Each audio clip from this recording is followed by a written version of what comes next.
Hello everyone, welcome back to another episode of stealing treasures from heaven. तो जैसा कि last episode में हमने देखा था कि सैनिक कैट फूड कंपनी ने एक मार्शल आर्ट्स टूर्नामेंट ऑर्गेनाइज कराया था, जो कि बेसिकली एक ट्रैप था ताकि उस कंपनी का मालिक मुरैन लोगों का शिकार कर सके, उसकी बिल्लियों को उन्हें खिला सके। अब आगे अपने एपिसोड 11 की स्टार्टिंग में हम लोग देखते हैं कि पूरे स्टेडियम के अंदर सन्नाटा था। जितने भी लोग थे वे सारे के सारे मारे जा चुके थे। और फिर हमें दिखाते हैं जिनजाओ के फ्रेंड लाओ जाओ को, जिसको जब बिल्लियां मारने जा रही थी तो जिनजाओ ने जो उसे एक ऑब्जेक्ट दिया था वो चमकने लग गया था और उसने उसे अवेक कर दिया था और उसे सारे एलिमेंट्स को कंट्रोल करने की पावर मिल गई थी। तभी हम देखते हैं कि बाकी बिल्लियां उसके ऊपर अटैक कर देती हैं, वो काफी इजीली उन्हें मार देता है। फिर उसके दोस्त जिनजाओ को बचाने के लिए आ गया था और उसे कैट्स के हमले से बचा लिया था और जिनजाओ उसे बोल रहा था तुम अवेक हो गए ब्रदर। तो वो बताता है कि हाँ, तुम्हारे उस बीड़ी की वजह से मुझे एयर को कंट्रोल करने की पावर मिली है। जिनजाओ, तुम्हें मुझसे सावधान रहना होगा,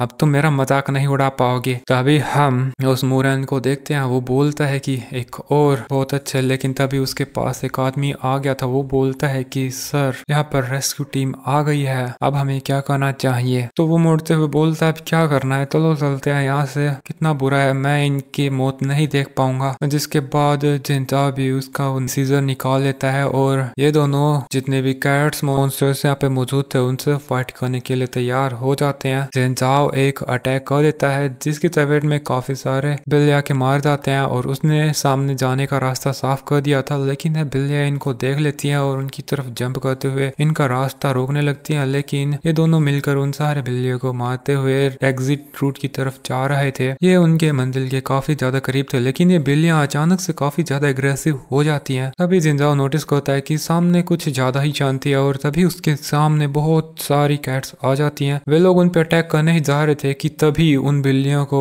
एक बहुत बड़े साइज की बिल्ली आकर के मार देती है। और ये बिल्ली बहुत ज्यादा बड़ी थी, लगभग हाथी के साइज की थी, या फिर कह सकते हैं कि उससे भी ज्यादा बड़ी थी। और उसकी एक दहाड़ से ही जो आवाज और जो हवा निकलती है, जिनजाओ और लाओ तो दोनों बहुत दूर पीछे की साइड सरक गए थे। और लाओजा बोल रहा था बाप रे, बिल्लियां इतनी बड़ी भी होती हैं, नहीं ये बिल्ली नहीं रही। अब इतनी देर में वो उनका मुंह खोल के इन पे अटैक कर देती है। जिनजाओ तो उसकी पोजीशन से हट गया था, लेकिन हमें लाओ जाओ का कुछ भी नहीं पता। इसके बाद हमें स्टेडियम के बाहर दिखाया जाता है, लोग बच के खुद की जान बचा के भाग रहे थे। और यहाँ पर हमें रेस्क्यूअर्स के कमांडर युन शैंग को देखते हैं। वो बोलता है अभी हमें जल्दी से रेस्क्यू करना होगा, पता नहीं और कितने लोग बचे हैं।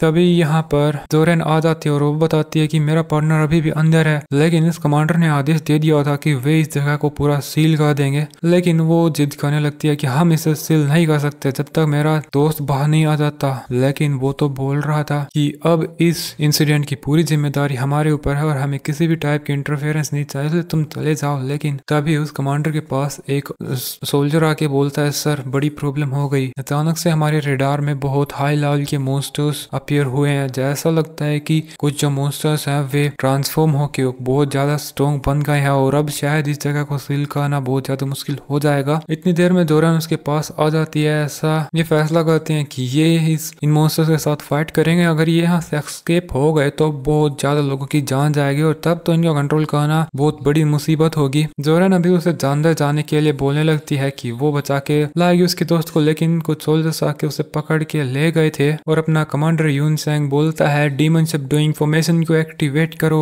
और हमें दिखाया जाता है इस पूरे एरिना के 4 कॉर्नर्स के ऊपर कोई 4 डिवाइसेस रखे हुए थे, नहीं 4 सैनिक ही थे जो स्पेशल फॉर्मेशन को एक्टिवेट कर देते हैं और चारों तरफ काफी पावरफुल सीलिंग फॉर्मेशन आ जाती है। खैर इसके बाद अपना सीन वापस से एरिना के अंदर आ जाता है, जहां हम लोग देखते हैं कि जिनजाओ और उसका दोस्त लाओ जाओ दोनों अभी तक जिंदा थे और ये लोग उस कैट का सामना कर रहे थे। जिनजाओ बोलता है हम बिल्कुल भी फाइट नहीं कर सकते, इससे हमें यहाँ से बच के जाने का रास्ता ढूंढना होगा। लेकिन लाओ जाओ कहता है अब हम बच के नहीं जा सकते हैं, ऐसा लगता है अपने बाहर जाने के सारे रास्ते बंद हो गए हैं। ये आगे कुछ सोच पाते इससे पहले कैट मॉन्स्टर इनको अप्रोच करने लगती है। तो दोनों फ्रेंड्स आपस में कुछ छूट के जो भी पावरफुल अटैक्स थे वे कर देते हैं, लेकिन इस कैट को कुछ भी नहीं हुआ था। ये दोनों एक कोने में आकर छिप जाते हैं और बोलते हैं ब्रदर अब हम कहाँ से जाएंगे यहाँ से, अगर हम भाग नहीं सके तो ये मॉन्स्टर हमें कच्चा चबा जाएंगे।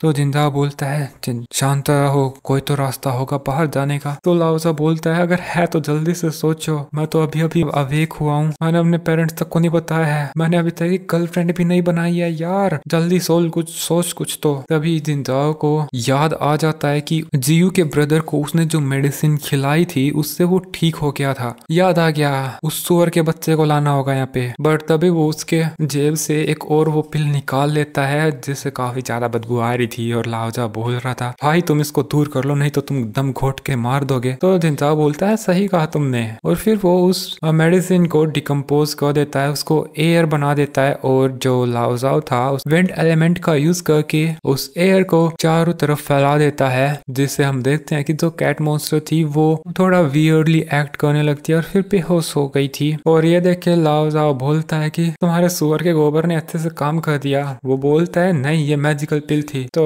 लाओजाओ बोलता है अब मुझसे भी क्या छुपाना, मैं तुझे अच्छे से जानता हूँ, कोई पिल इतनी बदबूदार नहीं होगी। चलो थैंक्स टू यू, कम से कम मैं सर्वाइव तो किया, इससे ज्यादा क्या ही बोल सकता हूँ। तभी हम लोग उस मुरैन को देखते हैं, वो बोल रहा था अब काफी बड़ी प्रॉब्लम हो गई, हमें इनको रास्ते से हटाना होगा। यहाँ पे कुछ मास्क लोग थे, वे अभी इनके ऊपर अटैक करने जा रहे थे और ये एक एक से कॉम्बैट फाइट करने लगते हैं। लाओजाओ को तो 2-3 मास्क लोग बहुत बुरी तरीके से कूटते हैं। जिंजाओ उसे संभालने के लिए आता है बट एक मास्क मैन उसके ऊपर भी अटैक कर देता है, और जिंजाओ समझ गया था कि ये लोग काफी ज्यादा पावरफुल हैं, लेकिन इन्होंने तो सेम ड्रेस पहनी हुई है उन्हीं लोगों की तरह जो बॉस जी के साथ काम करते थे। ऐसा लगता है कि ये लोग उसी के साथ मिले हुए हैं, और वो उनको कन्फ्रंट करता है तो वो बोलते हैं कि बच्चे तू बहुत ज्यादा जानता है इसलिए तुझे मरना होगा। और दोस्तों इसी के साथ ये एपिसोड इधर ही खत्म हो जाता है। Bye bye.